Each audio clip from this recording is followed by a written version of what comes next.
jaajëfal leen ci ànd bi ngeen di ànd ak ñun mbokku internet yu 5M TV Sénégal jaa ngeen jëf ci teewlu bi.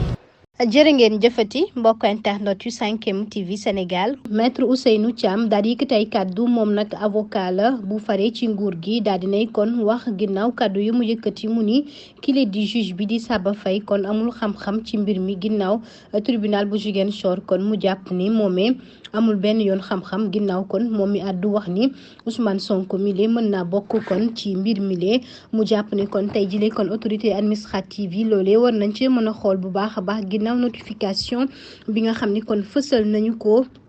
daal di koy jébbal kon cour d'appel jëm tamit ci disposition yi nga xam ni kon daal di nañ koy wax ca bés boobee ak conseil yi nga xam ni kon ànd nañu ak Ousmane Sonko ci article 32 ak 33 bu code électoral mu ni kon loolee bokkul benn yoon kon ci radiation bi la ñuy wax kay mooy violation des lois kon juge bi di Saba si Faye moom daal diwul appliqué benn yoon article L41 bu code électoral bi ginnaaw gi kon dafa violé loi bi ndax nag lu jëm ci disposition yi tëddeewul noonee